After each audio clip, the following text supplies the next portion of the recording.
बिस्मिल्लाहिर्रहमानिर्रहीम। यजीद के परेशान करने पर जिस वक्त हज़रत ज़ैनब ने मदीना छोड़ा। जब यजीद ने देखा कि अगर मैंने हज़रत हुसैन का कटासर उनकी बहन ज़ैनब को ना दिया और उन्हें जल्द से जल्द मदीना वापस ना भेजा तो शायद मेरे अपने लोग ही मेरे दुश्मन बन जाए और मेरी हुकूमत का तख्ता पलट दें।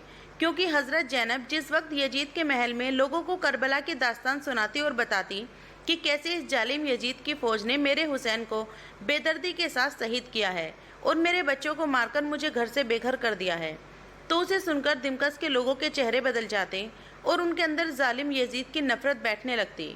इसीलिए यजीद ने जल्दी से हज़रत ज़ैनब को उनके भाई हुसैन का कटासर देते हुए कहा कि अब आप सलामती के साथ अपने शहर मदीना लौट जाएं। कई दिनों का सफ़र करके ये लुटा हुआ काफिला मदीने पहुंचा। सारे रास्ते भर ज़ैनब अपने भाई हुसैन का कटासर अपने हाथों में लिए रोती रही, जुबान खामोश थी और दिल ही दिल अल्लाह की बारगाह में एक फरियाद हो रही थी कि ए अल्लाह, इन जालिमों ने मेरे भाई और बच्चों को जैसे शहीद किया है, आप भी उनसे इंतकाम ज़रूर लेना। मदीने में जब ये खबर पहुंची कि हज़रत हुसैन को करबला के मैदान में यजीद की फ़ौज ने शहीद कर दिया है और हज़रत ज़ैनब अपने भाई हुसैन का कटासर लेकर मदीना आ रही हैं, तो पूरे शहर में कोहराम मच गया। हर घर में रोने की आवाज़ें आने लगी, क्योंकि उनके बीच रसूलुल्लाह सल्लल्लाहु अलैहि वसल्लम के ख़ानदान का सिर्फ एक ही चश्मो चिराग बाकी था। इस जालिम दुनिया में उसे भी बेदर्दी के साथ शहीद कर दिया। जिस वक्त हज़रत ज़ैनब मदीना पहुंची तो सारा शहर सिमटकर हज़रत ज़ैनब के पास आ गया। सभी की आंखों में आंसू भरे हुए थे और हर एक बहन ज़ैनब से सिर्फ एक ही सवाल कर रहा था, ए ज़ैनब, हमें बताओ कि सही की आखिर करबला में हुआ क्या था। लेकिन पता नहीं आज इस मासूम ज़ैनब को क्या हो गया था। दिल पर ऐसा सदमा लगा था कि जुबान खामोश थी, वो किसी को कोई जवाब नहीं दे रही थी। अचानक हज़रत ज़ैनब ने अपने ऊँट को हुजूर सल्लल्लाहु अलैहि वसल्लम की कब्र की तरफ मोड़ दिया। थोड़ी दूर जाकर ऊँट को बिठाया और फिर पैदल ही धीरे धीरे अपने नाना की कब्र की तरफ चलने लगी।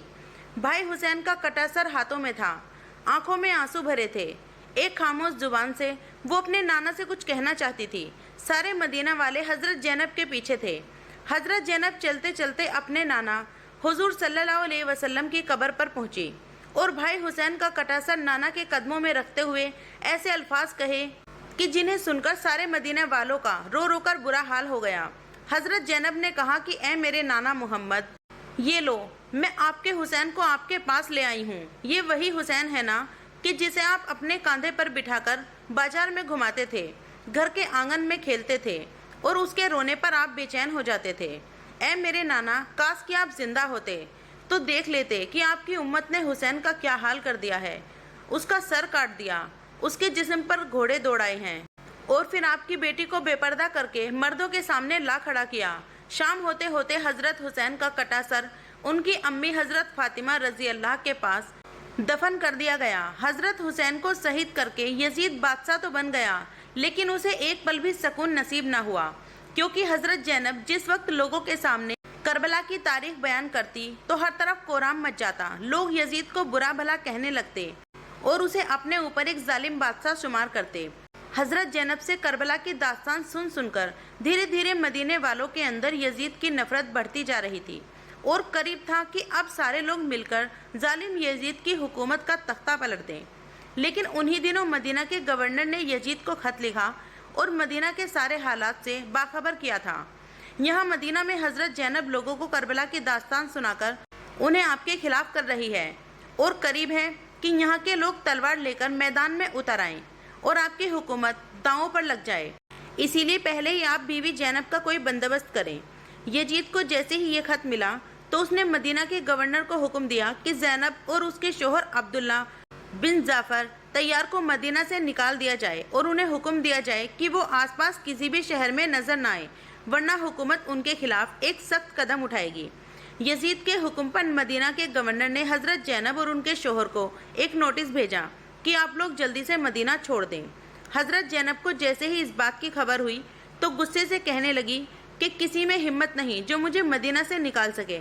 लेकिन यजीद के हुक्म पर मदीना के गवर्नर ने हज़रत ज़ैनब को इतना ज़्यादा परेशान किया कि आखिर मदीना के कुछ बड़े लोगों ने हज़रत ज़ैनब को मशवरा दिया कि ए बेटी ज़ैनब, बेहतर होगा कि तुम किसी दूसरे शहर चली जाओ, क्योंकि यजीद तुम्हारे भाई हसन व हुसैन को शहीद करने के बाद अब तुम्हारे खिलाफ कमर बांध चुका है। इसी लिए अब वो तुम्हें सुकून से जीने नहीं देगा। लोगों के समझाने पर हजरत जैनब ने भी मुनासिब समझा और अपना सामान तैयार करके मदीना छोड़कर जाने लगी।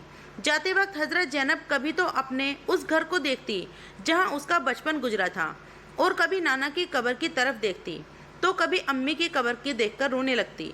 हजरत जैनब एक दुखी दिल के साथ अपनी अम्मी व नाना को अलविदा कह रही थी कि ए मेरी अम्मी, अब मैं जा रही हूँ बहुत दूर, और इतनी दूर कि शायद अब मैं दोबारा आप लोगों से मिलने ना आ सकूं।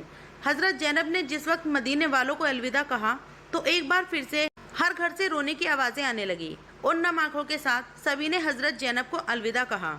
रिवायतों में तो आता है कि मदीना छोड़ने के बाद हजरत जैनब ज़्यादा दिन जिंदा न रह सकी, लेकिन वो जिस शहर में भी जाती वहाँ लोगों को अपने भाई हुसैन और करबला की दर्द भरी दास्तान सुनाती। हजरत जैनब की दिल चीर देने वाली आवाज़ों ने लोगों के अंदर यजीद के लिए नफरत इतनी ज़्यादा बढ़ा दी कि उसी वक्त एक बंदा उठा और उसने यजीद की इस जालिम हुकूमत का तख्ता पलट कर रख दिया।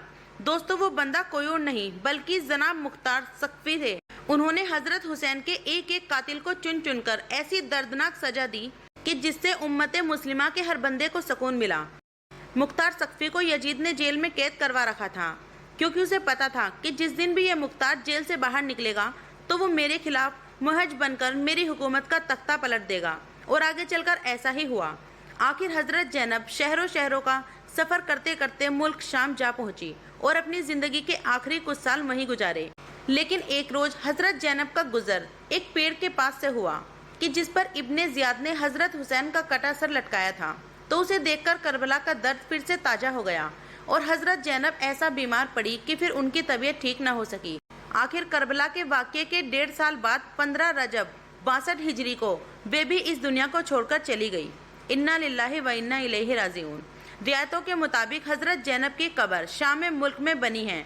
अल्लाह हमें भी उनके नक्शे कदम पर चलना तौफीक अता फरमाए, आमीन।